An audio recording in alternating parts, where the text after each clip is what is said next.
हाय, welcome home. हाय आलिया।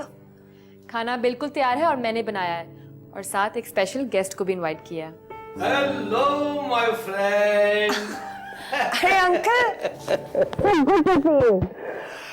भाई तुमने तो हमसे मिलने के लिए आना नहीं था, तो हमने सोचा कि हम ही तुम्हारे पास चलें। अंकल आपको पता है हर वक्त आपको इतना याद करती हूँ, बस बिजी इतना रहने लगी हूँ और उसके लिए माफी।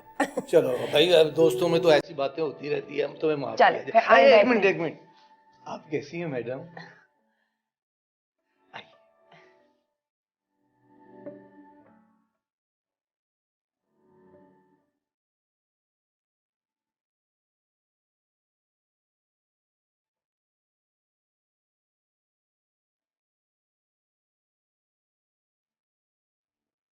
कैप्टन साहब, और ग्रीन टी पियेंगे आप?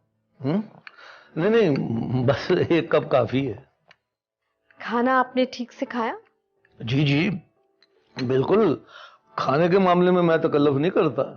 मुझे लगता है जैसे कि आपने हाथ रोक लिया अपना। बड़ी तेज हैं आप। जी? अब मेरा मतलब है बड़ी ज़हीन है आप। बच्ची ने तो बड़े प्यार और खुलूस से ही खाना पकाया था, पर मुझे लगता है कि खाने में प्यार और खुलूस थोड़ा ज्यादा हो गया है और नमक और मसाले थोड़े कम। आपकी बातें बड़ी मजे की होती है, इनमें मसालों की कोई कमी नहीं होती। शुक्रिया। असल में मेरी बातें सुनने के लिए सारी दुनिया की बंदरगाहों पे मेरा इंतजार होता था। लोग देखते थे कि भाई कब कप्तान का जहाज लगे, कब कप्तान से मुलाकात हो और मजे मजे की बातें सुनने को मिले। बेशक, मुझे यकीन है।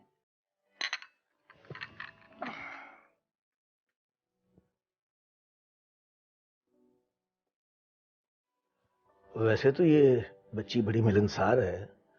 असद और ये दोनों कॉलेज में इकट्ठे ही होते थे। जी, असद ने बताया मुझे।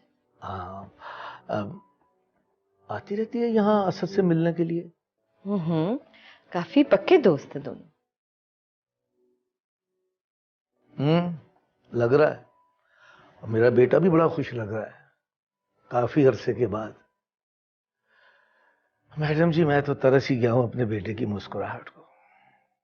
सच्ची, ऊपर से तो हंसता रहता है, अंदर वाली मुस्कुराहट नहीं नजर आती। कैप्टन साहब, ग्रीन टी थोड़ी सी और पी लीजिए, आपके गले के लिए बहुत मुफीद है। मैं लाती हूँ। नहीं नहीं, ठीक है जी, मैंने कौन सी कवाली करनी है, बस ठीक है। मैं तो अब चलता हूँ जी, घर में जाके 12 कोर्स का बुफे, दवाइयों को भी तो खाना है। आलिया का शुक्रिया अदा करके ही जाता हूँ, और कुछ देर रुक जाता हूँ, उन्हें डिस्टर्ब नहीं करना चाहता। चले फिर एक कप ग्रीन टी पिला ही दें, आप भी क्या याद करेंगी।